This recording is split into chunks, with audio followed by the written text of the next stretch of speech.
Time to reread ACOMAF.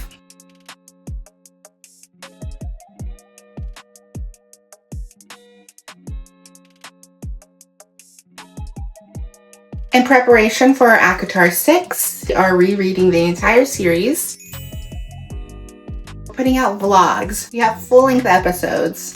We have a couple blogs on our website. Everything you need to know about ACOTAR going into the ACOTAR 6 release, you can get from us. If you have not read everything from the Queen, I would proceed with caution, as there may be some spoilers. Let's go! Dun dun dun!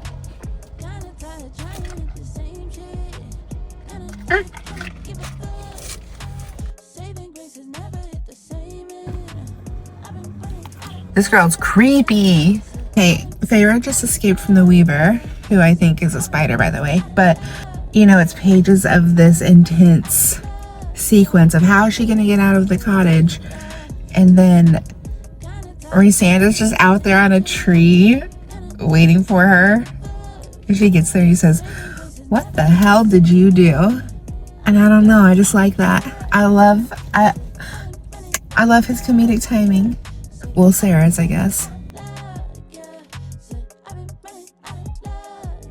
The ACOMAF reread has begun.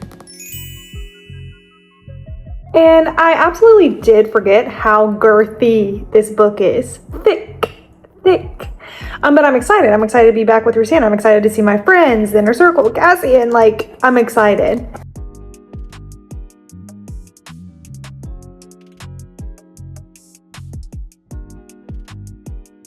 Okay, on page 10, Feyre's talking about her ring. Golden ring on my finger, along with the square cut emerald glittering atop it. It's giving Tog ring. It's giving Aelin ring.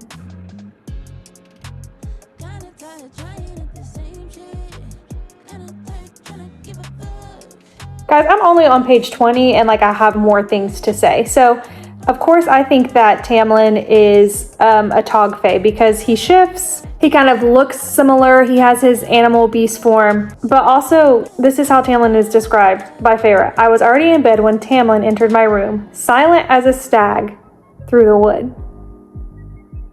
He has some major Tog ties. Also, she's wearing a dress that Ianthe describes as spring court green, which is fine. But also, we know that there is a Terrasen green. And it just it seems similar. Hey y'all, hold up. We're a little crooked. Let me fix that. Maybe I can't fix that. Okay.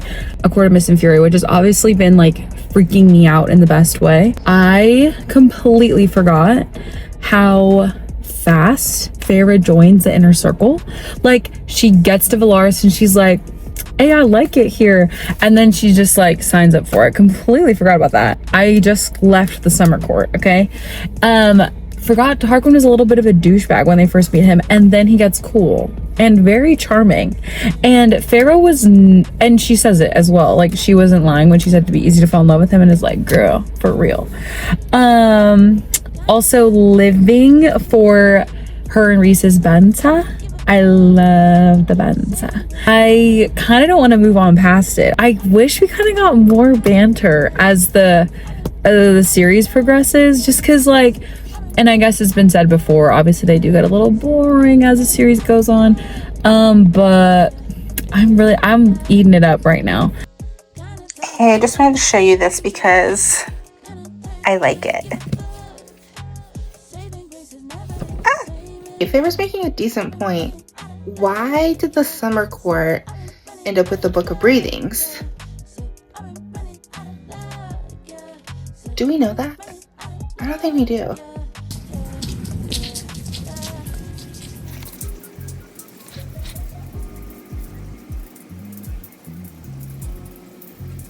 It's a perfect evening for reading. I am on page 107. I have a lot to get through. Let's lock in.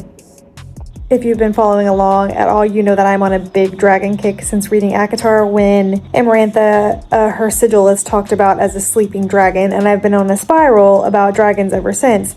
But on page 143, when Feyre has gone into Velaris, she's seeing it literally for the first time. She's describing the mountains and stuff. She said, "But these mountains behind me, they were sleeping giants, somehow alive, awake." sleeping giants as in sleeping dragons. If you're new here, Amarantha's Sigil is a sleeping dragon.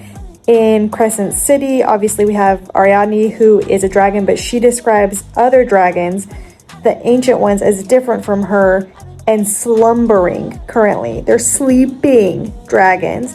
And then also Bryce, under the Cave of Princes in Helena's carvings, she says that there are dragons there, fae fighting dragons. So are there dragons sleeping under these mountains in Valaris? Okay, sorry, update. As if an answer, that undulating, slithering power slid along my bones. Horrible people, or rumbled into her earthenware bowl. I don't blame Maas for never wanting to come here. Ticket training the girls went well. He strolled from beside me. His thigh silk oaks, its warmth brushed my own. Sin drained his mug of ale.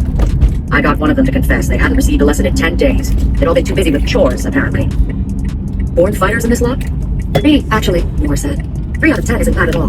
The others, I'd be happy if they just learned to defend themselves, but those 3, they've got the instinct, the claws. It's their stupid families that want them clipped and breeding. Rose from the table, taking my bowl to the sink tucked into the wall. House was simple, but still bigger and in better condition than our old cottage. Front room served as kitchen, living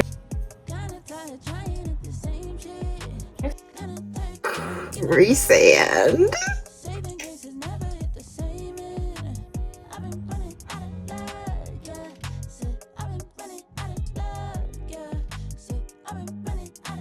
Guys, Starfall. I love Starfall. I forgot. Okay, but I do have questions about Starfall, obviously. One, why does Amarin feel uncomfortable about it? Why does she not like it? Are the souls perhaps being spirits? I guess they're called spirits, not souls. Being gobbled up by the Asteri, and that's why there's less and less every year? Where are they going? Where are they coming from? I know we all have these questions, but like, what's going on? But besides that, super romantic, and I love it so much, and I wish I could go.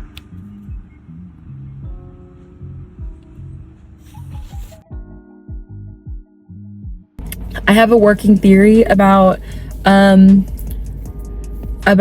Book of Breathings. That is, I guess more specifically, the way that Rhysand talks about where the Book of Breathings is hidden in the Summer Court. That one really threw me for a loop.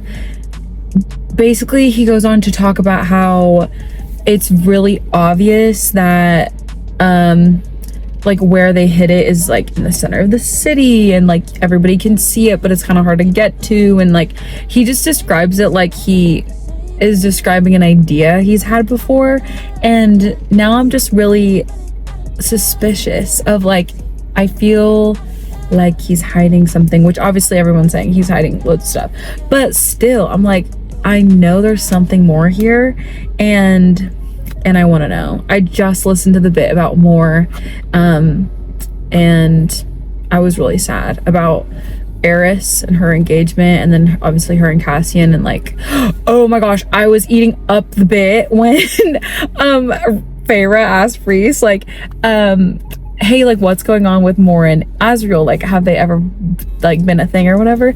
And then he goes, that's between Moore, Azriel, and Cassian. I was like, messy little rat. He threw in everyone's names in this little love triangle. Obsessed. I love him. Ultimately, I'm just happy to be back in Valaris. Like, I love it there. I love Rhys. To the stars who listen, like, I don't know what to say. Just got off of work. Pod recording is tomorrow morning at 9:30 a.m. and I have a couple hundred pages left, so this is what I'm gonna do tonight. I finished the book just now. There's just like so many things I'm thinking about. Is Feyre part Starborn? I'm feeling strongly with yes, because she's glowing. She asks day court. Rhys goes, essentially, don't worry about it, and then just moves on. Something's weird about that. Something's super weird about that. I cannot believe what a freaking rat Tamlin is as well. I also forgot how well written that whole last scene is. Like, there's just so much stuff happening. It's awesome. I I loved it. I remember feeling the same way when I read it the first time, and I just feel like the exact same. Morgan, whatever. She has her whole moment being like, I'm the Morgan, I'm the truth, whatever. Jurian, oh my god, she meets up with Jurian in their big moment, right? And then Jurian looks at her and goes, you lie all the time.